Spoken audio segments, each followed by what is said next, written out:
Welcome to Hebraic Insights in the Gospels.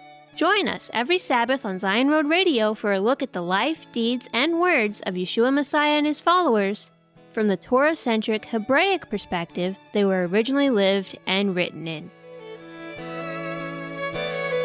Stand at the crossroads and look. Ask for the ancient paths. Ask where the good way is, and walk in it, and you find rest for your souls. You find rest for your souls. Oh, you find rest for your souls when you walk in his way. Today's program is on Mark chapter 13. Please get out your Bible to follow along. What are the times of the Gentiles? Did the first century believers think they were living in the last days? What's the big picture of how Messiah sees time? Can we know the timing of Bible prophecy? If so, where are we in the timing of biblical prophecy? If no man knows the day or hour, why do the scriptures act like not knowing the time is a sin? Stay tuned through to the end of today's program for Eliyahu ben David's insight on these questions and more in Mark chapter 13. And now, here's Eliyahu ben David. Stand at the crossroads and look. Ask for the ancient paths. Ask where the good way is, and walk in it. Shabbat Shalom, everyone. Our theme tonight is Ends of Ages.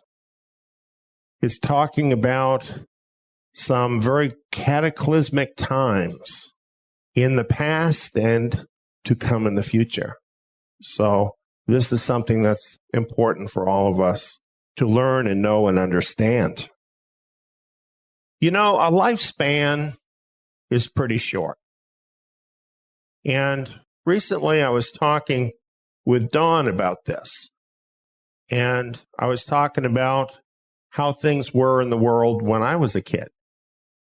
We were really amazed when the first satellite went up into space. It was called Sputnik. And everybody was worried because the Russians had gotten ahead of America. And today, how many satellites are sent up every day? Do you know? It's not even news, is it? There's so many blanketing the sky. The world has changed so much. And one thing that I see in the world is people have a very, very poor understanding of history. And because they don't really understand much about history, and I'm talking even people who should be educated people, right? But this isn't what they're teaching people today. And so they have a very poor understanding of history. I've been a student of history all my life from the standpoint of the scriptures. And what I've learned from history is that things go in cycles. And these cycles continue through history. And we are living in a certain cycle today that is really a cycle of catastrophe. This is detailed for us in what is called the Olivet Sermon. This sermon was given by Yeshua Messiah just shortly before his death to tell his disciples then and now about the things that would be coming. This message is very important to us because, as you will see as we go through this unquestionably applies to our time. So this is from Mark chapter 13, but you will find Matthew's version of this in Matthew 24, which is somewhat more extensive. And Luke's version of this in Luke chapter 21. And having all three of these Gospels is very important because from comparing them, we learn certain things we wouldn't know if we didn't have all of them. And you'll get an example of that tonight. So think about cycles in history, ages in history, and think about how those ages come to an end. That's really what we're talking about tonight. That's what Messiah was talking about. Now, as we go through this, I'm not going to go into each part of the sign that Messiah laid out. So I just want to tell you that right now. The reason I'm not going to go through that is because when we went through Matthew 24, much of this was explained. In the On the Road to Zion programs, there's more. You'll find this in a lot of our material. We've written articles about it, newsletters about it, lots of information talking about the individual signs.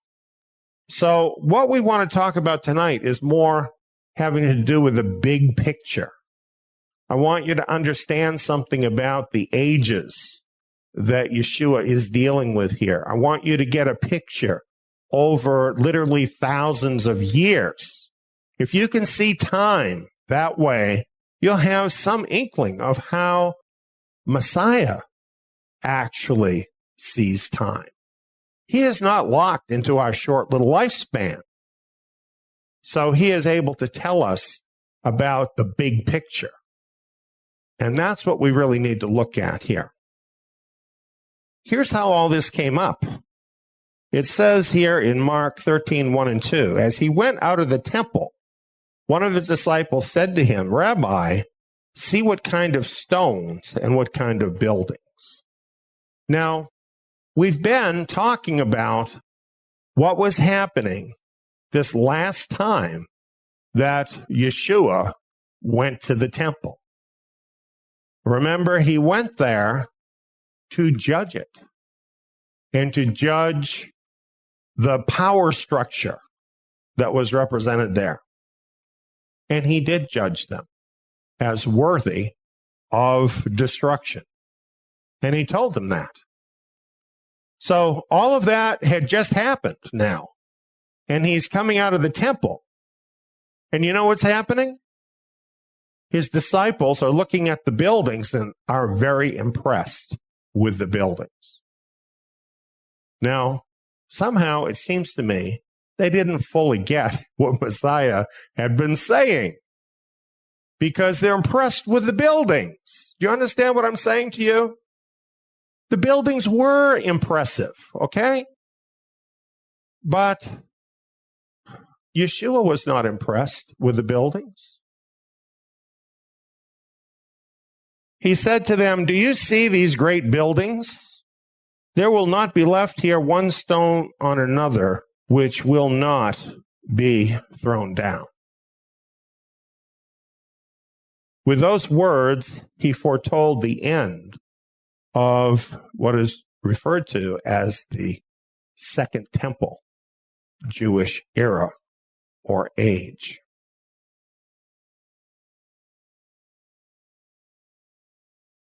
When they heard this, they immediately had a question. And I'm sure you would when you heard something so shocking. They said, tell us, when will these things be? What is the sign that these things are all about to be fulfilled?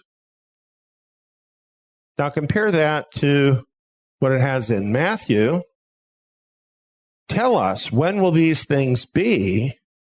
And what should be the sign of thy coming and of the end of the world?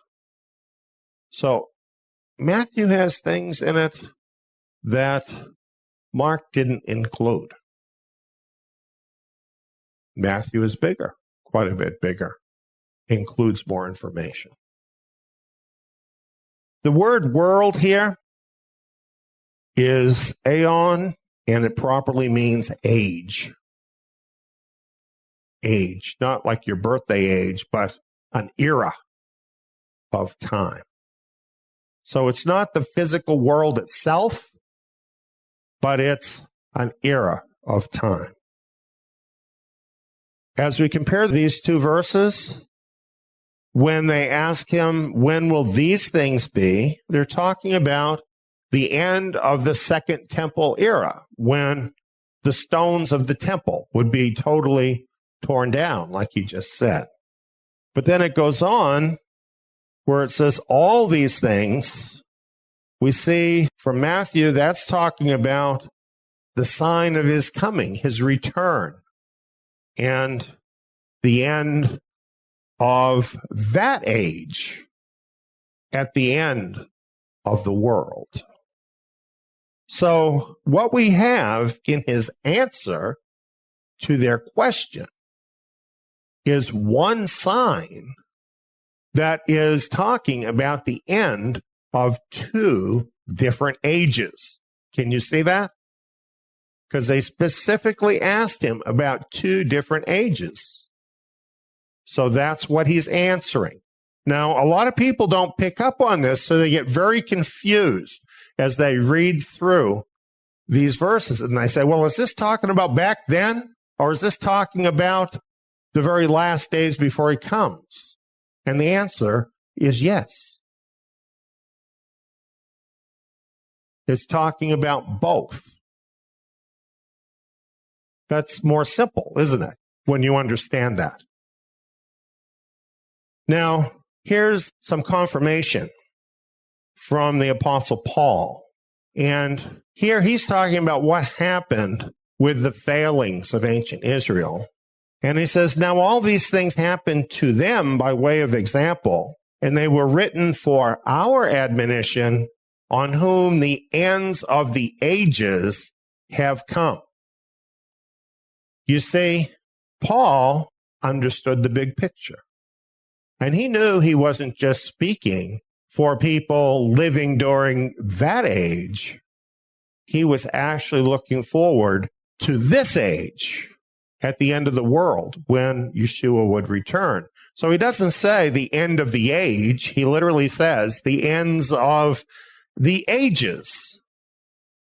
Paul believed exactly what I just explained to you. Why not? He had that information from the Olivet Sermon. He understood that it was talking about two different ages. So that's what he's talking about. So, a lot of times people say, well, the believers in the first century, they thought that that was going to be the end and that Yeshua was going to return then. They say that because they'll find things in the scriptures where the believers back then used terms like the last days. We're living near the end. So they think that that means that those believers thought that they were living in the very last days. But say they knew they were living at the end or near the end of that Jewish age they were in. That was the last days for that generation. So again, people don't rightly understand much in the scriptures because they don't have the bigger view of history. They don't understand Yahweh's time, and they make big mistakes. Obviously, Paul wasn't seeing things that way.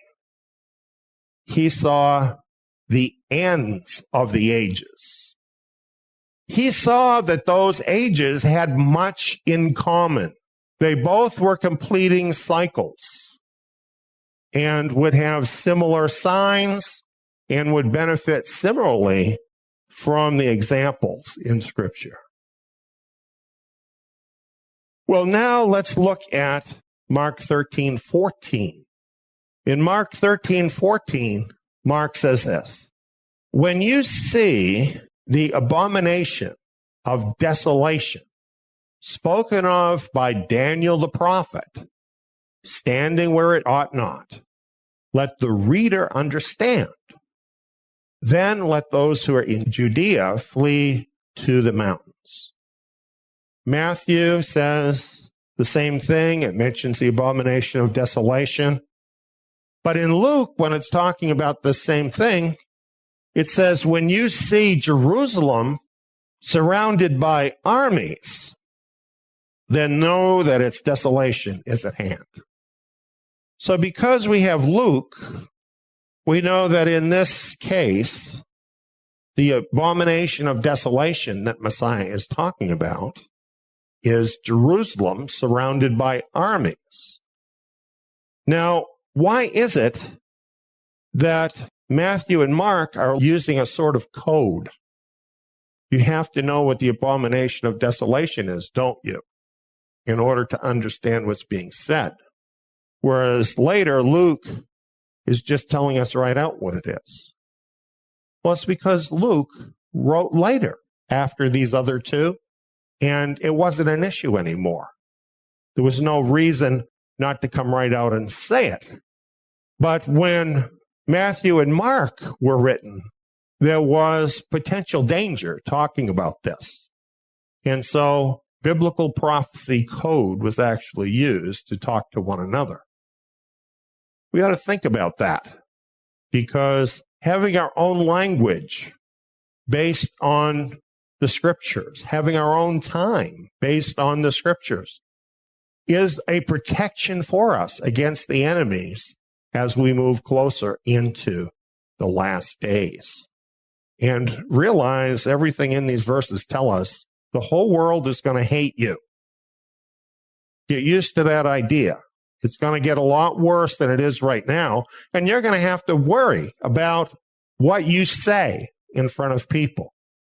And you know, it might be a good time to start practicing some of that.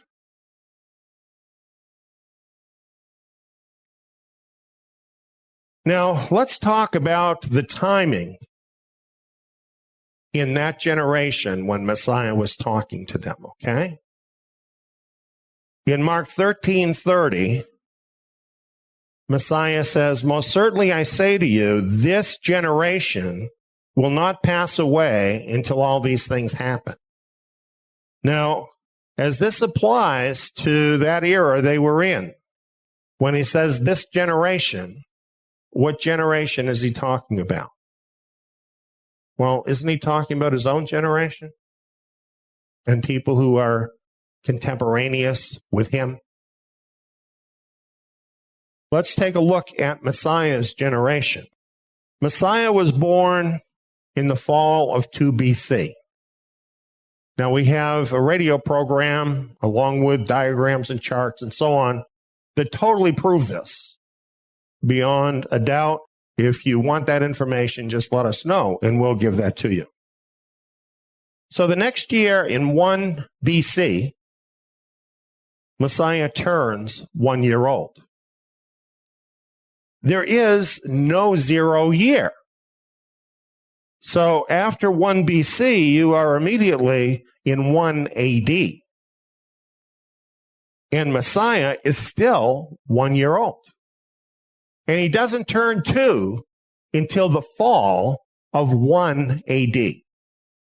So that means for most of the year, 1 AD, he's still 1. You follow me?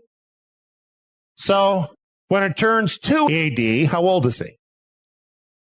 He's 2, right? When he's 3, he turns 3 in the fall of 2 AD. But for most of that year, after he turns 3, it is then going to be 3 AD.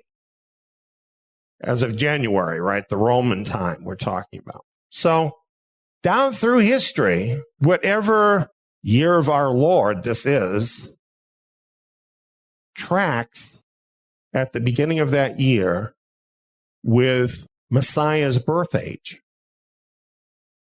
So it's very simple to track the years since Messiah was born.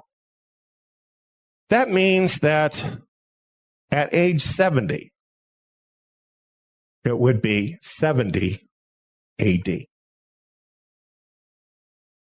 Now, here's another chart that I made up that has some of the important events that happened during that 70-year period, starting with Messiah's birth and ending with the destruction of the city of Jerusalem with its temple.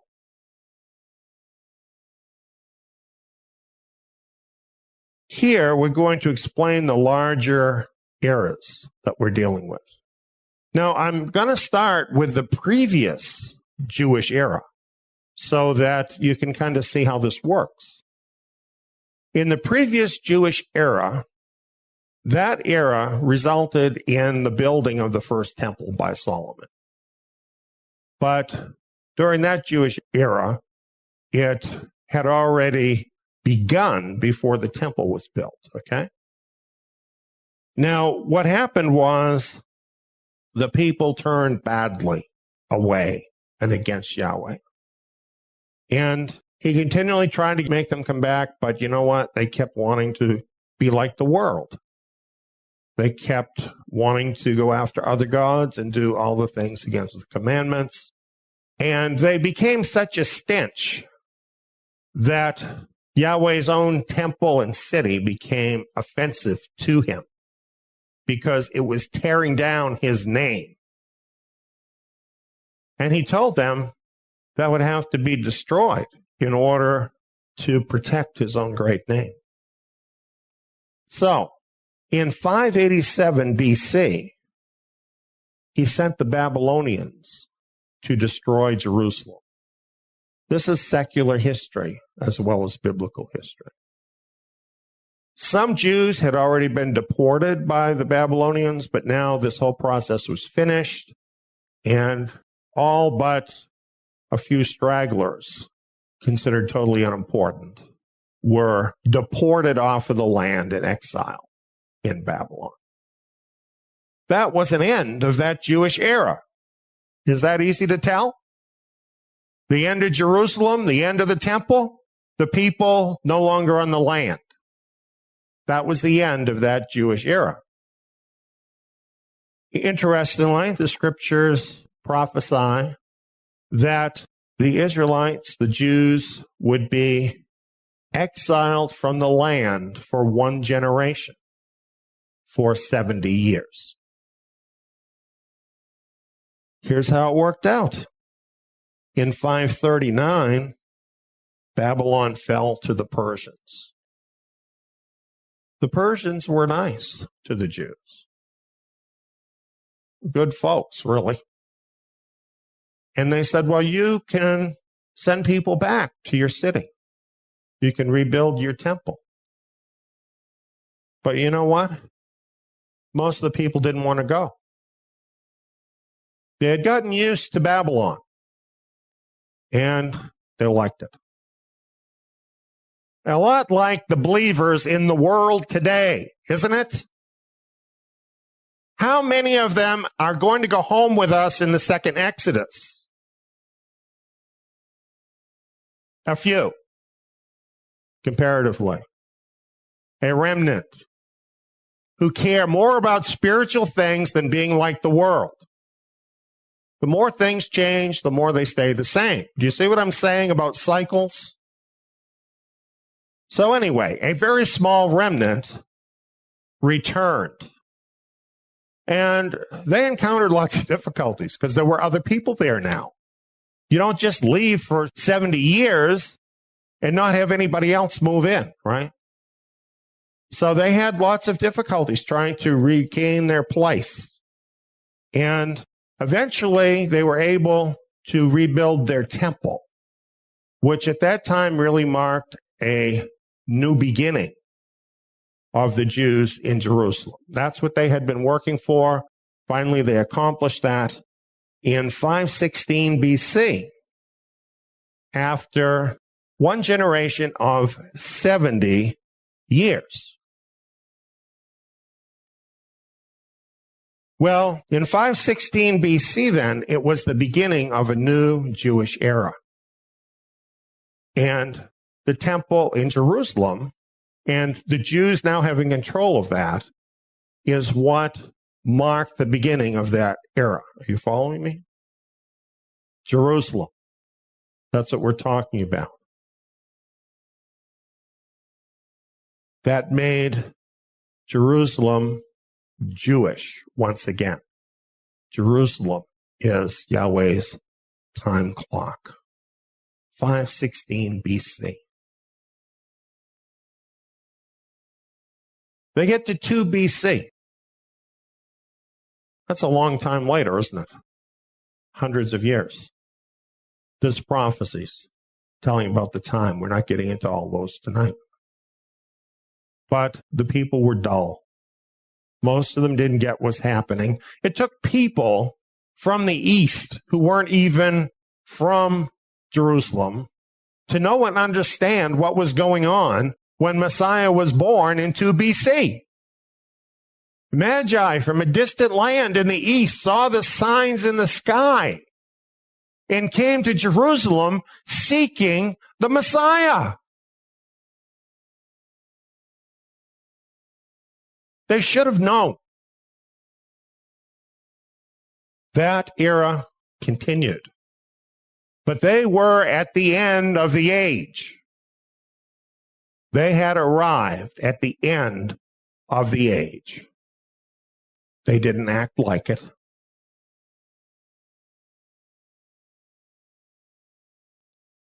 Luke 19, 41 through 44, we have these verses. Speaking of Messiah, it says, he wept over Jerusalem, saying, if you, even you, had known today the things which belong to your peace, but now they're hidden from your eyes.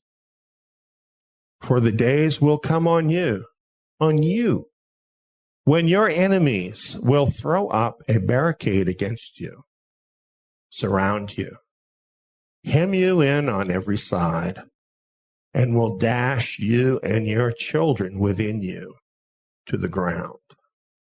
They will not leave in you one stone on another, because you didn't know the time of your visitation. Think about that.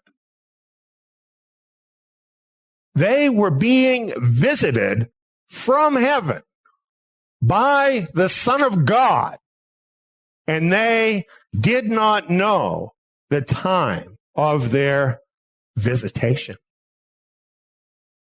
And because of that, look what would happen to them. Destruction was going to fall upon them. It is a sin not to know the prophetic time when you should know it. And there are consequences to not knowing. And we're going to see that as we progress here in the book of Mark. The time of Messiah's visitation, his generation did not pass away until his words had been fulfilled. He said this, most certainly I say to you, this generation will not pass away until all these things happen. Look at this. July 29 and 30, 70 AD. Tish B'Av, the 9th day of the 5th month. The temple was destroyed, followed by the destruction of Jerusalem. This is exactly the same day on the Hebrew calendar that the earlier temple had been destroyed by Babylon. Is that a coincidence? I think not.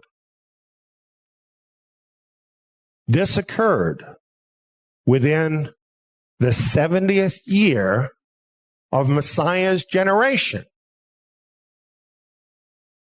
Just 2.5 months later, the date flipped, and Messiah would have turned 71. Was his word fulfilled? I think that's quite precise, isn't it?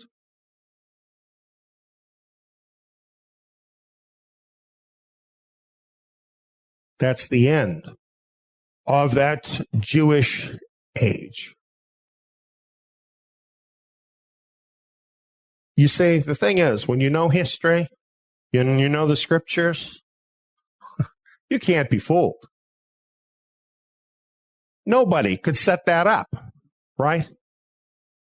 Is some guy that hates the Bible going to go to the Romans and say, listen, you've got to go in there and attack them exactly in 70, exactly on this day?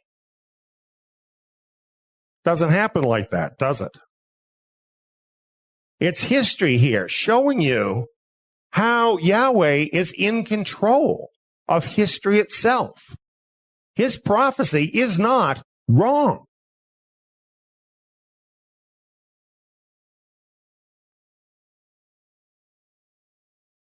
Mark 13:14, when you see the abomination of desolation, spoken of by Daniel the prophet, standing where it ought not, then he says, let the reader understand, then let those who are in Judea flee to the mountains. You see, when destruction fell on Jerusalem, everybody who was caught in there was in trouble. Over 1 million people, according to one estimate, 3 million people were killed by the Romans. And many more were taken into captivity. And quite a lot of people died of famine during the siege. And some pretty awful things happened in there. It's a horrible story. It's absolutely a horrible story. And it's all laid out in horrible detail by Flavius Josephus in his War of the Jews. So, Yeshua was giving them a warning, telling them what to look for before that fell on that land. So he tells them, when you see the abomination of desolation spoken of by Daniel the prophet, let the reader understand. Then let those who are in Judea flee to the mountains. And we already saw in Luke that it says, when you see Jerusalem surrounded by armies. So that's really what it was. What the abomination of desolation was, is Jerusalem surrounded by armies. Now, it's amazing how this happened. Cestius Gallus came with the Roman troops and surrounded Jerusalem. This was in 66. And it looked for all the world like the whole thing was going to go down right then, because the whole city was surrounded and it looked like it was on right then. But then, you know what happened? Josephus says, for no good reason in the world, Cestius Gallus and his troops just left. They just picked up and left. And the believers said to themselves, well, that's amazing. And you know what they did? They said, wow, that's the sign. Let's pick up our stuff and get out of here. Isn't that amazing? That's history. That's history telling you that God is in control of history. That's history telling you that you must believe Bible prophecy to save your own life. Are you following what I'm saying?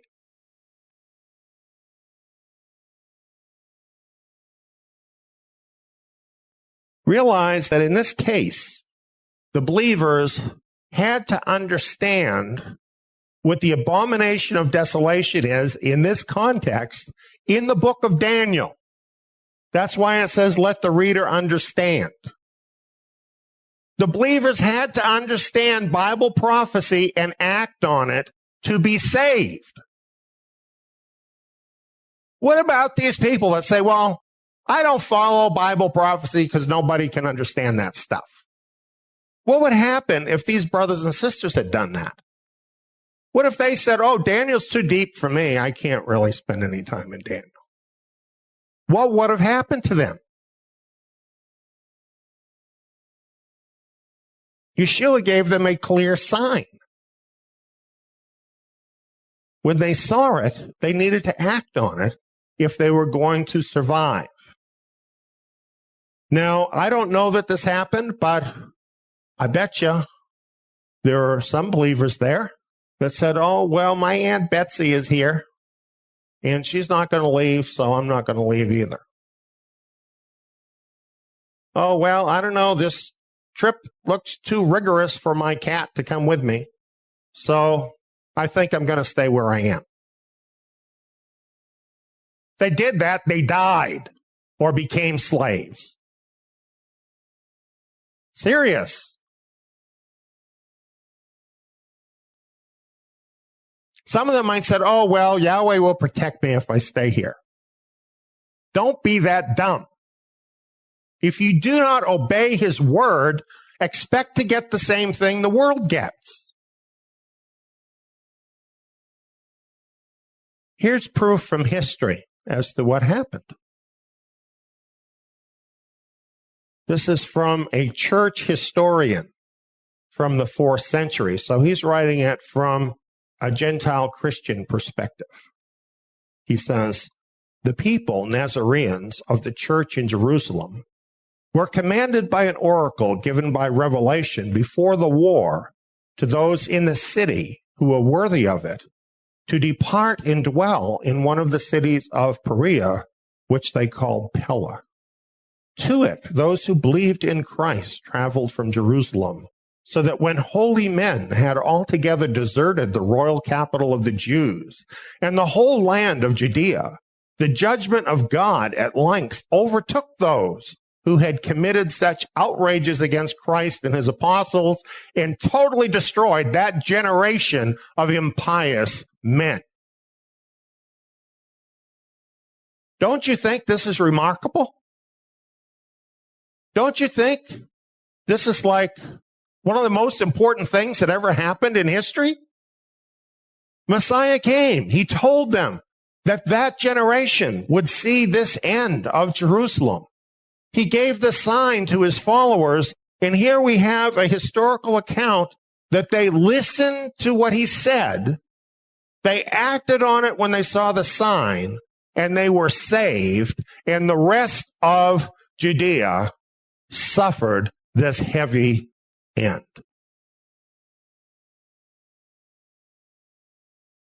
Now, this is interesting.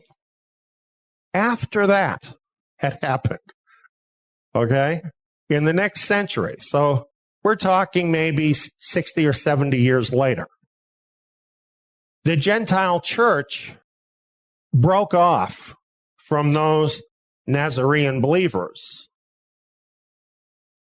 and labeled them as heretics. There were a lot more Gentiles then. So, people regard the original group as being the heretics and the Christians that broke away as being the continuation. It was actually the very opposite, right? Isn't that interesting? Another church historian wrote this about it. This heresy of the Nazarenes exists in the Decapolis in the region of Pella. From there it took its beginning after the exodus from Jerusalem, when all the disciples went to live in Pella because Christ had told them to leave Jerusalem and to go away since it would undergo a siege. Because of this advice, they lived in Perea after having moved to that place, as I said. So he's calling the believers who obeyed Yeshua Messiah heretics.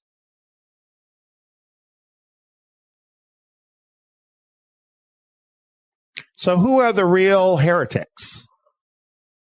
The Nazarenes were the original Messiah followers who were saved by obeying him. The Gentile church broke away from the original group, and what did they give us?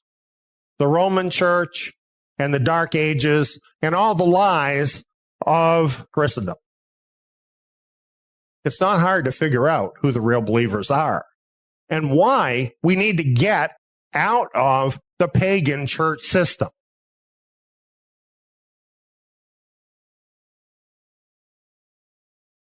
Well, that gives you the picture, I think, pretty well of that Jewish age Now you understand there had been an earlier Jewish age, and that one didn't end well either. There was a generation there for them to get their act together. Then there was another Jewish age. We just talked about the end of that when Messiah came, right? One generation of 70 years, giving them a time to repent, giving those who would listen a chance to be separated out from those who were going to receive the judgment. That's exactly what happened during that time period. And then in the end, kabam. Luke 21 puts it like this. When you see Jerusalem surrounded by armies, then know that its desolation is at hand. Then let those who are in Judea flee to the mountains, where they fled to Pella. This is in the mountains of Syria. Let those who are in the midst of her depart.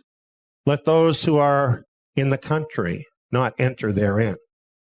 For these are days of vengeance, that all things which are written may be fulfilled. Woe to those who are pregnant and to those who nurse infants in those days. For there will be great distress in the land and wrath to this people. They will fall by the edge of the sword and will be led captive into all the nations. Jerusalem will be trampled down by the Gentiles until the times of the Gentiles are fulfilled. This is so simple that it amazes me that people don't understand this. It is so simple. What Yeshua is telling us is that era, that age of the Jews in Jerusalem was going to meet a violent and bloody end. Isn't that easy to say? And then they were going to be led captive into all the nations. Did that prediction come true? And then it says, Jerusalem will be trampled down by the Gentiles. Did that happen? Was there now a new age, an era where Jerusalem was trampled down by the Gentiles? Did that happen? And was that age ever at a point where it was fulfilled? In other words, that Gentile age was at an end, which implies then a new Jewish age, doesn't it? Doesn't it? 70 AD. Jerusalem was destroyed. All that we talked about happened. It was the Romans that did it. And now Jerusalem was in their hands. And it is true that later, in the 2nd century, there were some Jews that tried to mount opposition to try and get Jerusalem back again. But that failed.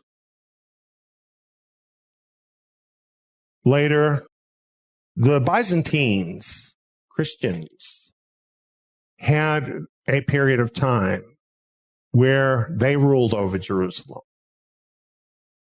Later, there were Muslim conquests, and this kind of different Muslims did this. And then, of course, there were their Christian crusaders that took Jerusalem.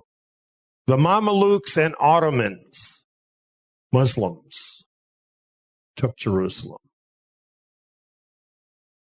And in 1917, the British took it at the end or near the end of World War I. And finally, in 1948 to 1967, it was under the control of the country of Jordan. You see why it uses the language, the times of the Gentiles? Because there were different times here, a lot of different Gentiles. The scriptures are very specific in the word choice. Jerusalem will be trampled down by the Gentiles until the times of the Gentiles are fulfilled. Well, what would you expect to happen when the times of the Gentiles are fulfilled? Knowing the history, wouldn't that mean you have a Jewish Jerusalem again? Times of the Gentiles are over. You have a Jewish Jerusalem again. What we're talking about is the liberation of Jerusalem. June 7th, 1967.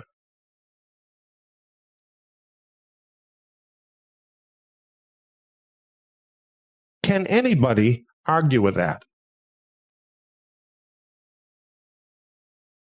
The 6-Day War. I was a young man when this happened. It was one of the most amazing things anybody had ever seen. It was all over the news, and it truly was incredible. The Jews were once again in control of Jerusalem, and they still are. Jerusalem will be trampled down by the Gentiles until the times of the Gentiles are fulfilled. So what does this mark? Does it not mark a new Jewish era in Jerusalem?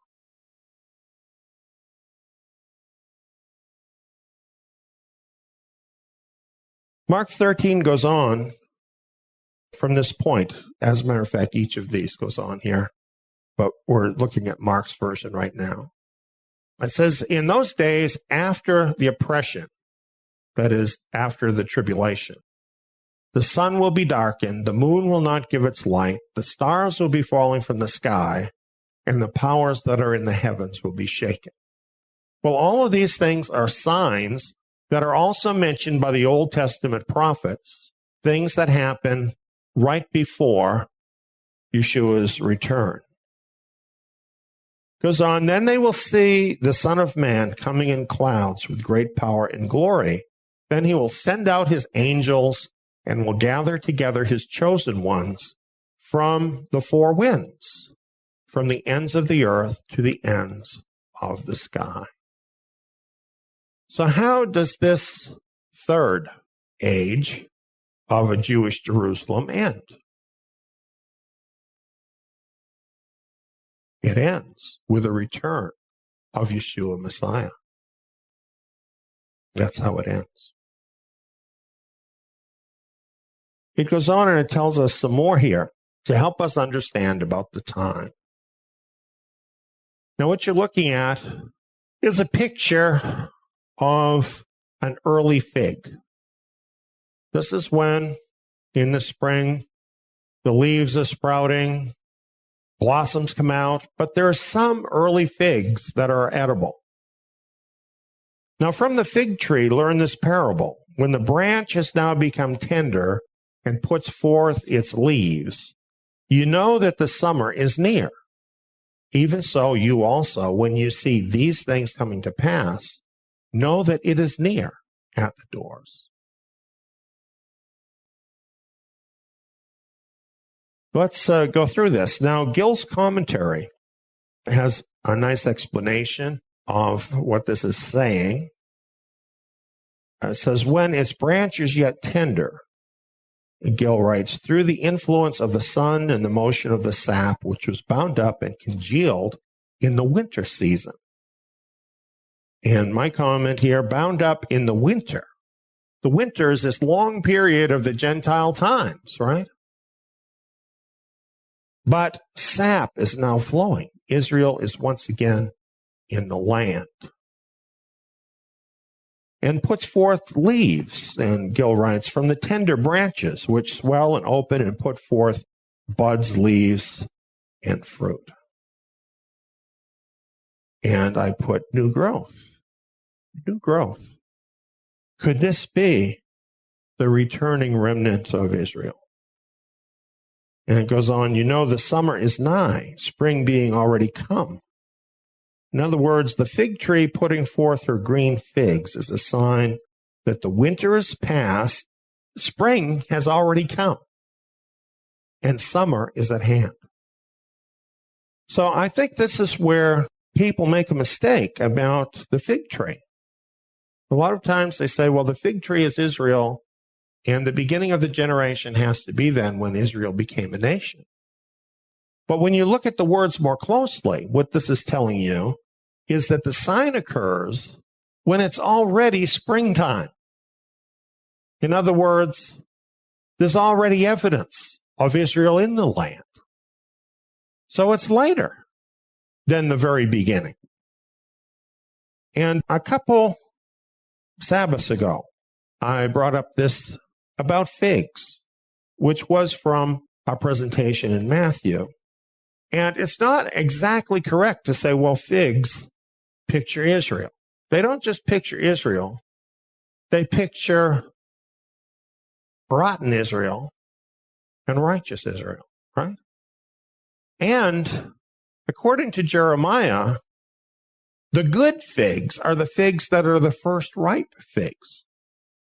The spring figs, the ones, by coincidence, that Messiah is talking about in his parable. The first ripe figs, we have seen, picture the righteous remnant of Israel. So, this portion of Scripture is not exactly talking about what people think it's talking about. It's really talking about the remnant springing up. And this is a late sign. It happens relatively late in the process. It's happening now, and we're pretty late in the process. It's spring. And when this fully happens, when it's finished, summer is near. It's at the doors, it says. In other words, we're there. When the remnant of Israel are raised up and they return to the land, it is a very short period for all of the end time events to tick off very rapidly and for the Messiah to return. Mark 13, 32 and 33. But of that day or that hour, no one knows, not even the angels in heaven, nor the Son, but only the Father. Watch, keep alert, and pray, for you don't know when the time is. Well, we've talked about this before. This phrase, that day or that hour, no one knows, actually refers to one of the feasts, Yom Teruah. We can never know exactly what day it's going to be because it falls at the end of the dark of the moon. And that period can be 2 days or it can be 3 days. So the only way you can know when it comes is by watching. This is all about watching here. This is Yeshua Messiah telling us he's going to come at a feast of trumpets, but it's also him telling us we need to watch. Now, he says, you don't know when the time is. Does that mean you can never know when the time is? Interesting question, isn't it? Mark 13, 35 through 37. Watch, therefore. You don't know when the Lord of the house is coming, whether at evening or at midnight, or when the rooster crows or in the morning, lest coming suddenly he might find you sleeping. What I tell you, I tell all, watch. He said, no one knows the day or the hour. And here, as an example, he gives us hours of a single day. He doesn't use a metaphor of months or years. He's using a metaphor of hours in a single day. What do you think we're going to be doing when we get to that Yom Teruah? I don't know about you, but I'm not going to be sleeping. I'm going to be watching.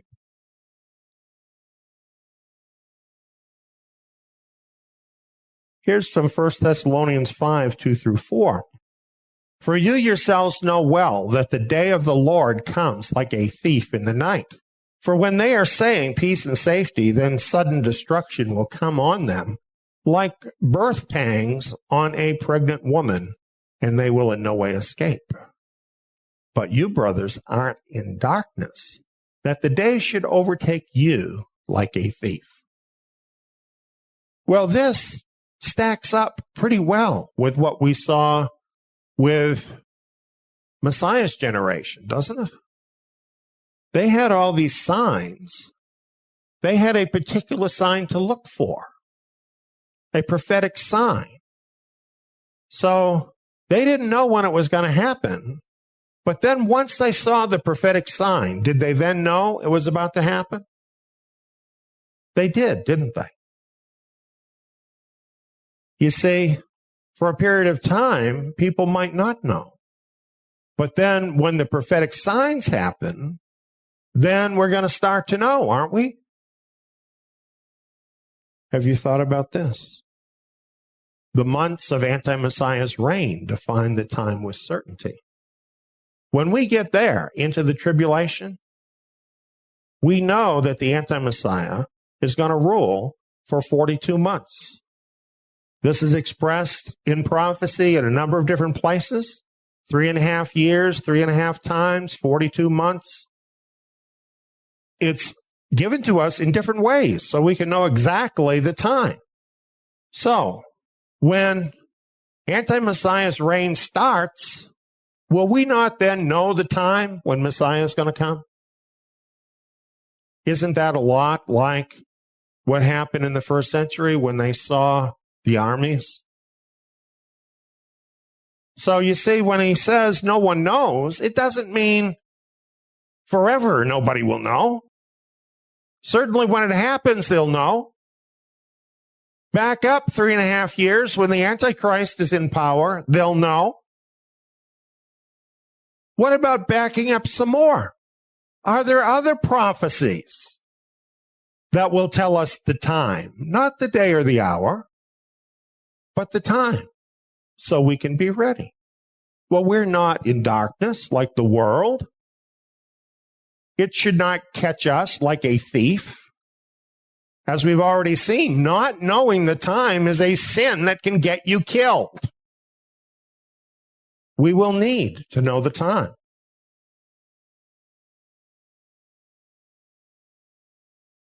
The final generation. That's the generation we're in that started in 1967.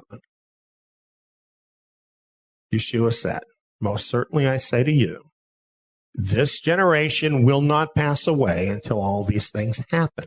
Heaven and earth will pass away, but my words will not pass away. End of the Gentile times. End of the age. One generation. 2 times before us, when the end of the age was ticking off, we had a generation of 70 years. You do the math.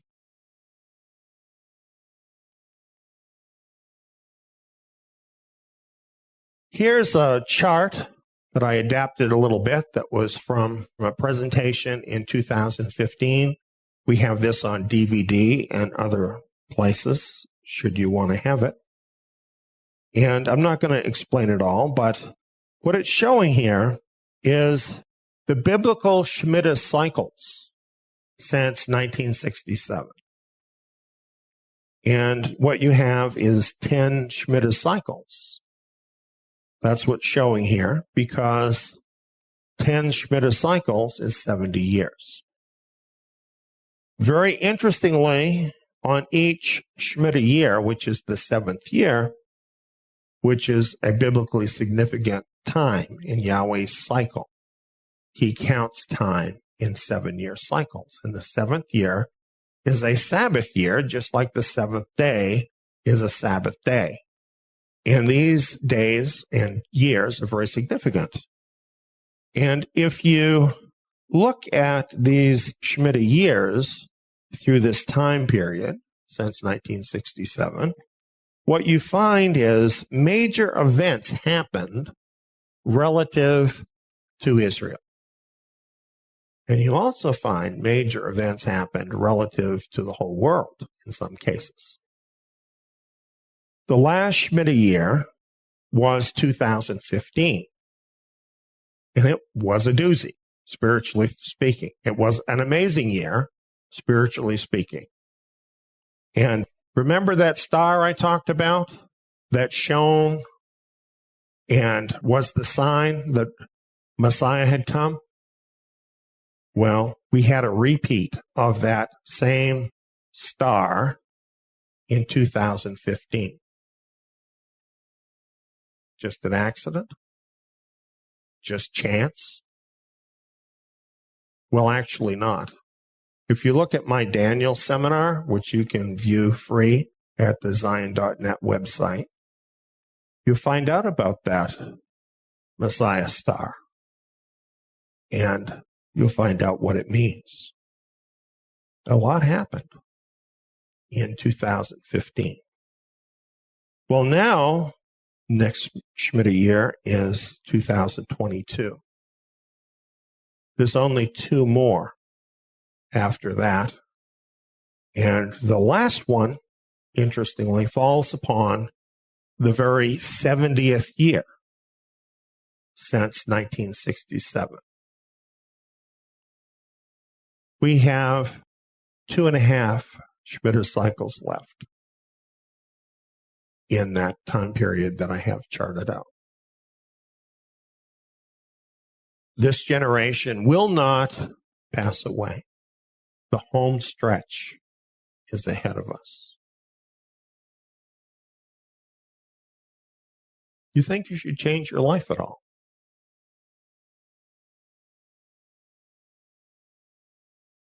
Do you think you should talk to Yahweh about it at all? About what this means for you? If you want to know, He will make that known to you.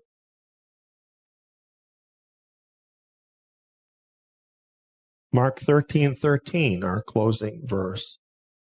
He who endures to the end, the same will be saved. And that's the ends of the ages.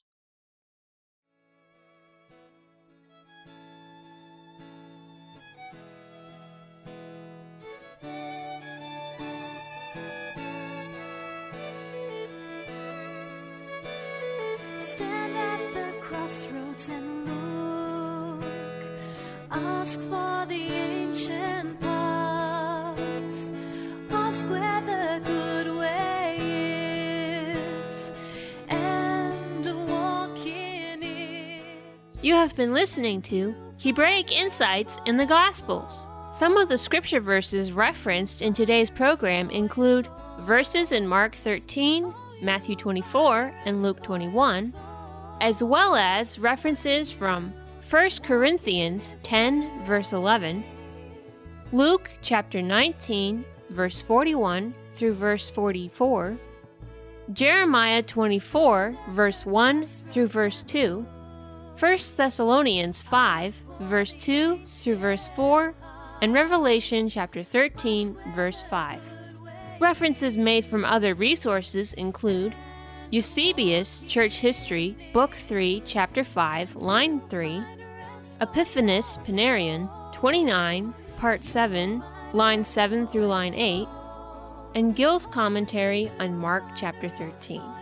Further teachings and study materials on this topic, the sect of the Nazarenes and the history of early believers, the Gentile schism, the fall of Jerusalem, the times of the Gentiles, the ages of the world, the Shemitah cycle, Yom Teruah, the calendar of the Bible, and the biblical feasts along with their significance and meaning, Messiah's birthday, Messiah's birth year, the anti-Messiah and his reign, Daniel and the prophets, and enduring to the end, along with many other related topics, can be found at our membership site, Zion Tabernacle. Sign up is free. Just go to zion.net. That's TSIYON.NET.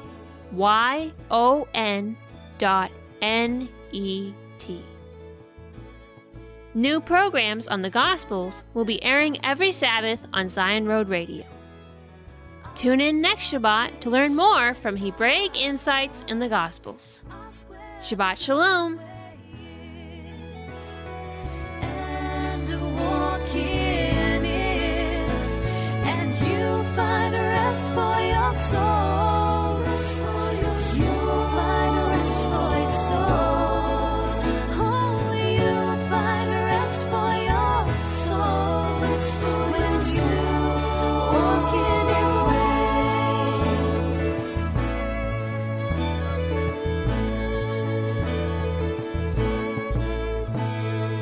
Stand at the crossroads and look.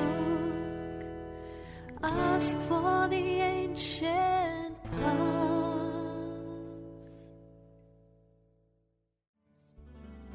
House of Israel, weep for joy. I brought you out of the nations.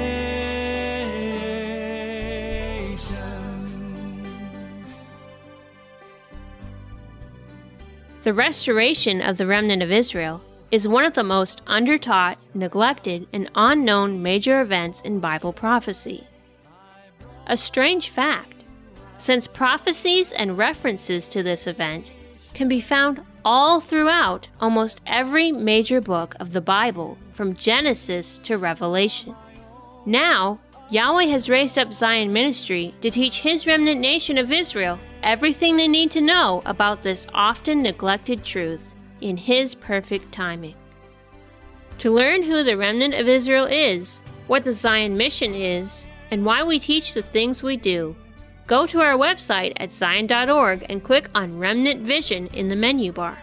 That's TSIYON.org.